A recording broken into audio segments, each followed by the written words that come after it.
isu menjadi intipati penting dalam perbincangan pada pagi ini berkenaan dengan isu keselamatan serantau, iaitu serantau ASEAN.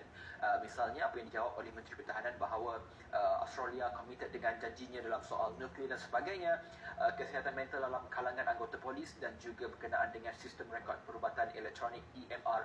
Itu antara yang dibincangkan dan juga dibahaskan dan terus dibahaskan, dan juga jawapan yang terima untuk anda sudah tentu memberi kepada jawapan yang lebih jelas dalam sesi yang anda sedang saksikan pada pagi ini. Baik saudara, kita akan berhenti di TV1 ketika ini. Terima kasih kerana menonton dan anda boleh tonton kami di pautan yang sediakan dan juga di saluran berita RTM My TV. Assalamualaikum, jumpa lagi.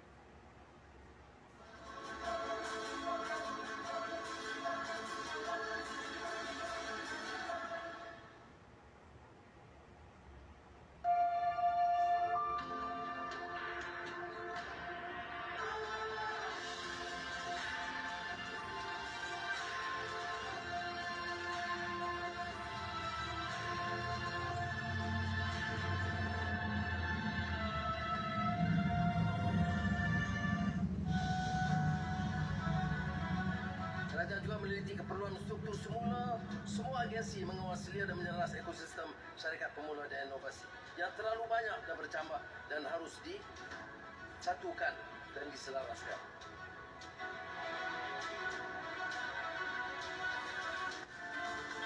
Keputusan kita adalah untuk memberi kebebasan akademik.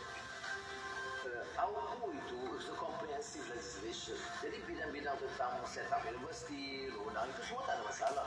Tapi beberapa peruntukan 50, 60, saya tak ingat exactly peruntukan. Itu yang harus dihapuskan. Saya akan bagi jaminan semua peruntukan yang mengekang kebebasan, bukan saja kebebasan mahasiswa, kebebasan akademik, termasuk pensyarat-pensyarat, itu akan dihapuskan.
Assalamualaikum dan salam Malaysia Madani.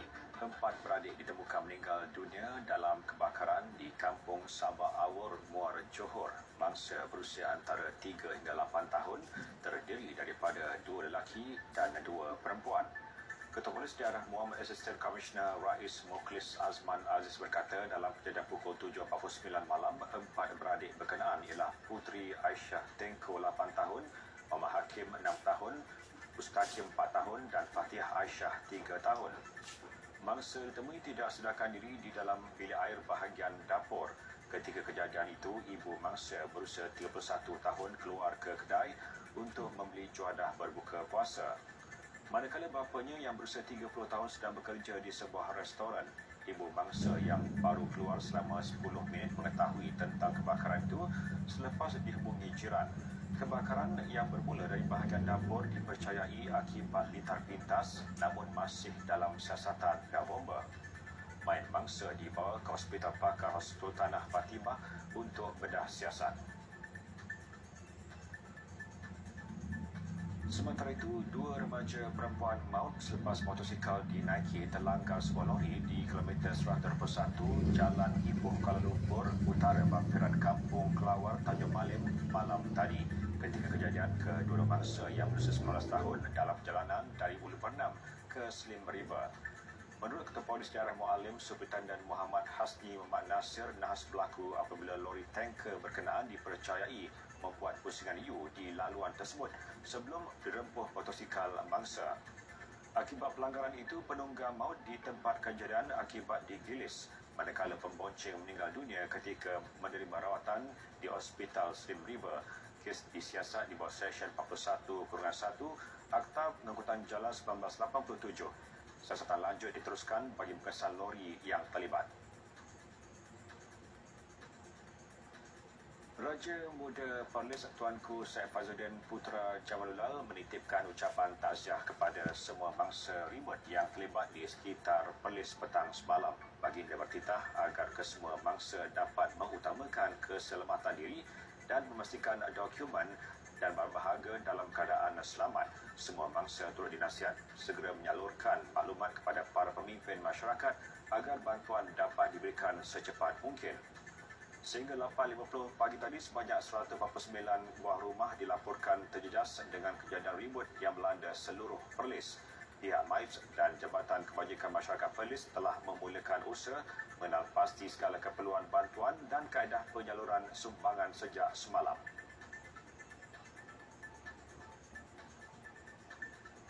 Kerajaan Negeri Sembilan peruntukkan hampir 3.8 juta ringgit untuk disalurkan kepada 3,796 penjawat awam sebagai bantuan khas kewangan Aidilfitri. Menteri Besar Negeri Sembilan, Dato' Sri Aminuddin Harun berkata sumbangan tersebut diberikan bagi menghargai penjawat awam yang bertungkus rumus menambah baik pendapatan kerajaan negeri. Bantuan sebanyak RM1,000 tersebut akan mula diterima pada 14 April bagi penjawat awam, tidak termasuk badan berkanun, pihak berkuasa tempatan PBT dan GLC. Beliau berkata demikian ketika ditemui di Wisma Negeri selepas mesyuarat mingguan Exco.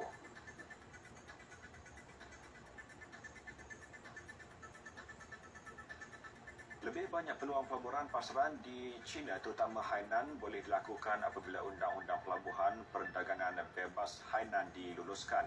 Menurut Presiden Dewan Perdagangan Malaysia China, ia sebahagian strategi China membuka peluang ekonomi lebih luas dengan pelbagai insentif kepada para pelabur dan pedagang. Penyertaan 15 negara Perjanjian Perkongsian Ekonomi Komprehensif Serantau ASEP tahun lalu juga meningkatkan kekuatan untuk menyatukan ekonomi negara terbabit dengan kemasukan pelaburan di China. Bila bercakap dalam Forum Pembangunan Pelabuhan Perdagangan Bebas Global pada Forum Asia Boao di Hainan, China. Sekian berita semasa 12, salam Malaysia Madani.